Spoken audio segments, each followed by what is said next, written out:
Ah, le passé.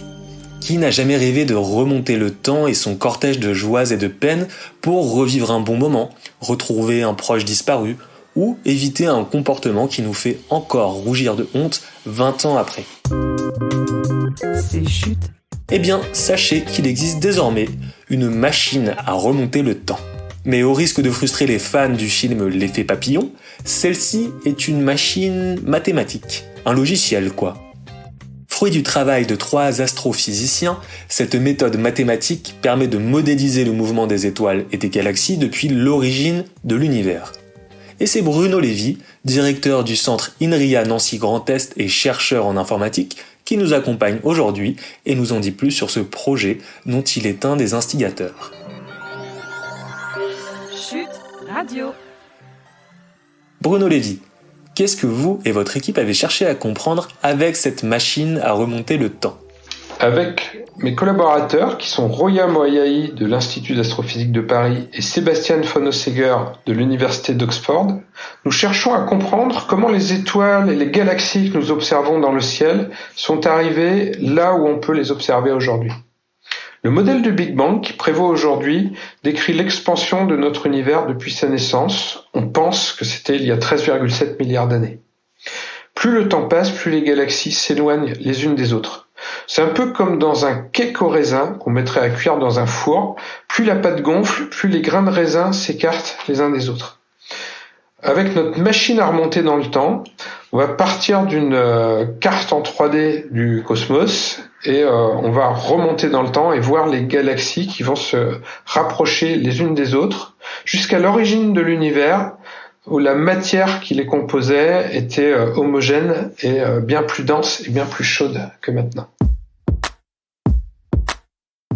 En tant que chercheur en informatique, vous vous occupez plus spécifiquement de la partie représentation 3D du modèle, dont la précision dépend de la quantité de données à votre disposition. Pas évident, non, quand l'objet d'étude est le cosmos. Alors effectivement, c'est très important quand on fait ce genre de calcul d'arriver à vérifier qu'on ne fait pas n'importe quoi, parce qu'en cosmologie, on ne peut pas faire des expériences comme dans d'autres domaines de la physique. Alors ce qu'on a fait avec mes collègues astrophysiciens, on a joué à un jeu. Ils sont partis d'une simulation numérique du Big Bang, à savoir un ensemble de calculs informatiques qui permettent de reconstruire à l'endroit le mouvement des galaxies. Ils m'ont envoyé le résultat en posant la question, est-ce qu'on va réussir à revenir en arrière ? Qu'est-ce que tu arrives à reconstruire comme position initiale de toutes ces galaxies en revenant en arrière ? On a comparé ça à ce dont ils étaient partis dans leur simulation numérique pour voir si ça correspondait bien. Ça correspond assez bien. Donc ça prouve pas que la méthode marche, mais ça augmente notre degré de confiance dans la méthode. L'étape suivante, ce sera d'appliquer cette méthode à des vraies données d'observation, ce qui pose un certain nombre de difficultés, parce que ces données souvent sont de moins bonne qualité. Il y a du bruit, il y a des erreurs, il y a des données qui manquent parce qu'il y a des portions du ciel qui sont occultées. On voit mieux et on voit plus de galaxies plus proches de nous que plus loin de nous. Donc ça, il va falloir aussi le prendre en compte. Ça va nécessiter un certain nombre de nouveaux développements informatiques. Cette machine à remonter le temps est donc une sorte de frise chronologique inversée de la trajectoire des galaxies. Alors dit comme ça a l'air simple, mais ce modèle repose, on s'en doute, sur des équations très complexes. Comment, dès lors, ces astrophysiciens peuvent-ils estimer des mouvements astronomiques dont ils n'ont pas été les témoins directs sur des échelles de temps aussi grandes ? Alors effectivement, c'est pas forcément facile à faire, mais les équations, les modèles qu'on a à la fin sont pas si compliqués que ça. Mais c'est ça qui est difficile en science, c'est d'arriver à trouver un modèle simple qui permette d'écrire une réalité compliquée. Et pour ça, on s'y met à plusieurs. On s'y met à plusieurs, déjà avec des physiciens dont l'objectif est de comprendre le fonctionnement de l'univers avec un certain nombre d'équations. Des mathématiciens, alors eux ils s'intéressent aux équations en elles-mêmes et à ce qu'on peut dire sur ces équations, à ce qu'on peut prouver, à ce qu'on peut démontrer. C'est un outil d'abstraction qui est extrêmement puissant. Et puis des informaticiens Là, c'est moi qui m'y colle. Et l'idée, c'est de faire vivre ces équations dans un ordinateur pour arriver à faire le calcul et à obtenir des résultats.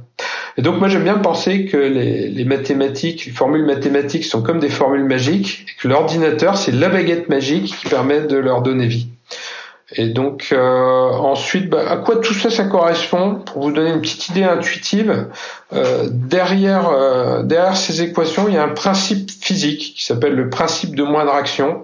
Intuitivement, vous voyez le principe de moindre action à l'œuvre quand vous voyez un éclair lumineux, un éclair d'orage un éclair d'orage va toujours prendre le chemin le plus court, le chemin le plus facile. L'électricité prend le chemin le plus facile.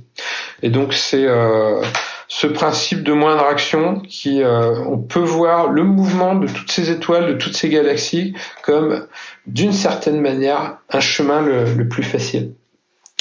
Et ça correspond aussi à une théorie mathématique qui a un joli nom qui s'appelle la théorie du transport optimal et donc qui donne des bons outils pour arriver à calculer ce chemin le plus facile avec un ordinateur.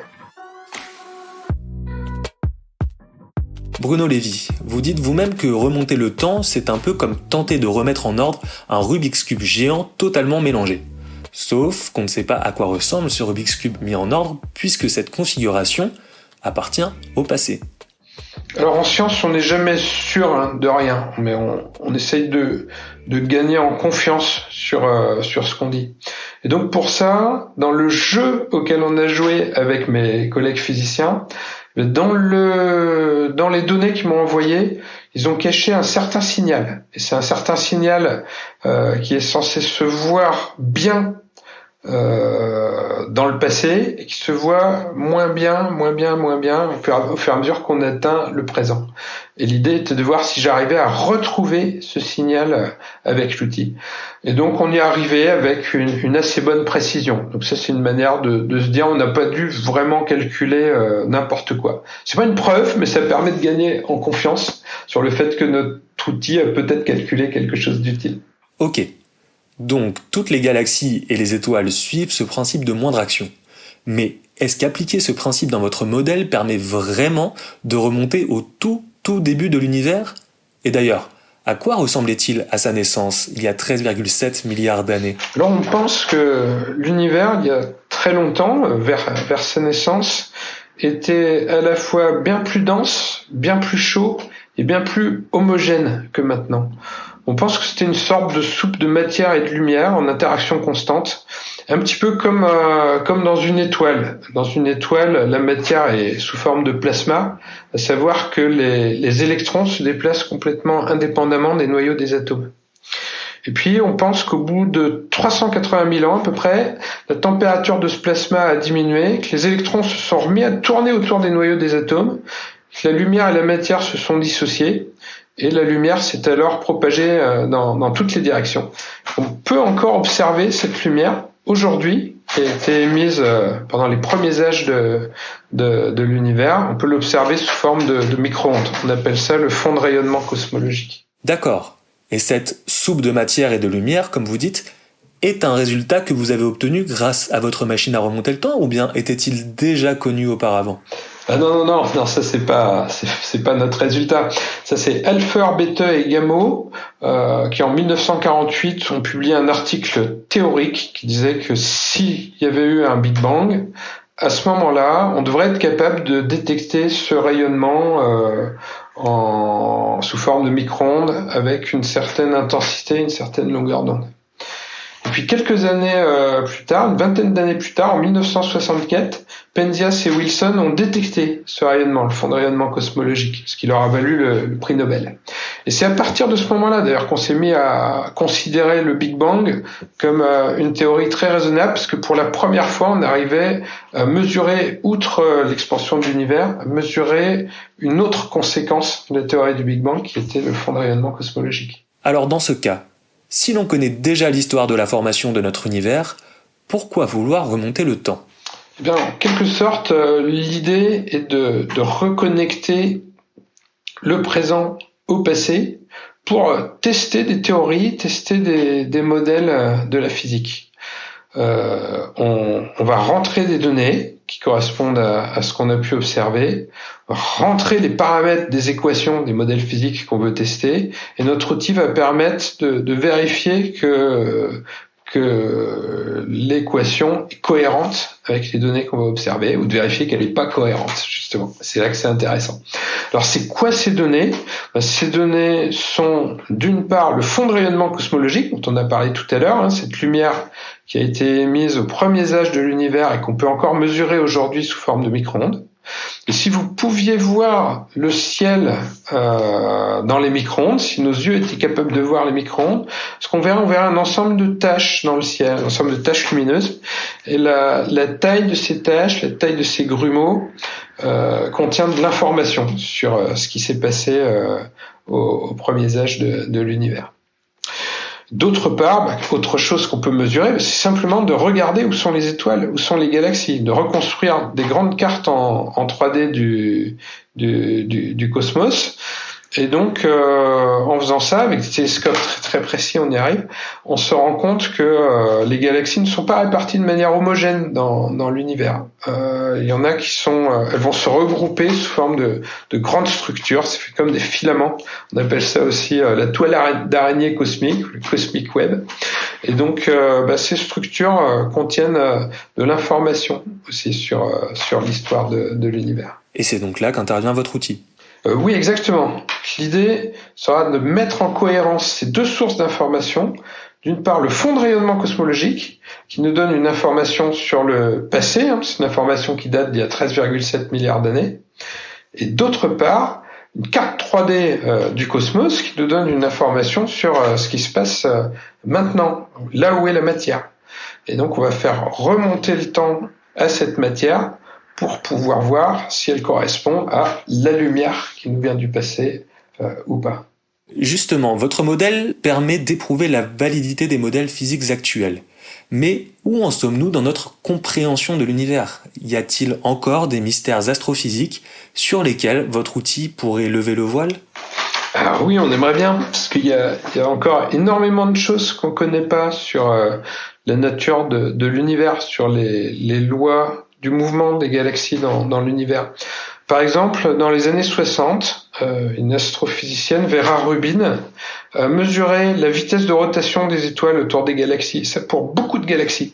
Et elle s'est rendue compte que les étoiles tournaient beaucoup trop vite autour des galaxies. Alors beaucoup trop vite, sous quels critères ? Il n'y a pas de limitation de vitesse dans l'univers.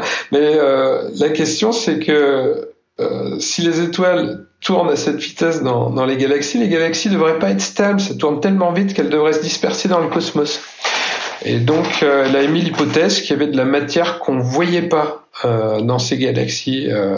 Donc, on a essayé de chercher cette matière par toutes les méthodes possibles. Les astrophysiciens ont essayé de la détecter. Elle n'a jamais été détectée, mais on sait qu'elle est là. Ils lui ont donné le nom de matière noire, mais c'est juste pour dire qu'on sait pas ce que c'est.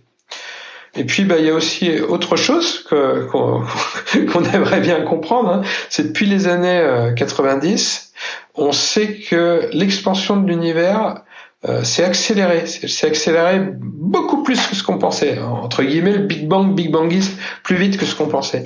Et donc, ça veut dire qu'il y a de l'énergie en plus qui arrive dans le système. Cette énergie, on ne sait pas ce que c'est. On a appelé ça l'énergie sombre, mais c'est juste pour dire qu'on ne sait pas ce que c'est. Et donc, ça, c'est les deux grands mystères de la cosmologie. Et donc, oui, si notre outil peut être utilisé un jour par quelqu'un pour lever le voile un peu sur ces grands mystères, on sera très, très content. Merci, Bruno Lévy.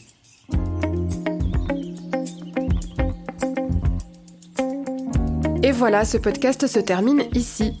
Nous remercions chaleureusement notre partenaire INRIA, avec qui nous avons réalisé ce podcast, un contenu que vous pouvez retrouver également au format papier dans Chute numéro 11, Temps, suspends ton scroll. Dans ce numéro, nous avons décidé de prendre le temps par les cornes pour comprendre comment les technologies et nos usages numériques modifient nos perceptions. Comment se fait-il que nous ressentons une accélération du temps et pourquoi avoir l'impression que nous manquons tout le temps de temps ? élément de réponse dans ce nouveau numéro disponible sur chute.media. À très vite.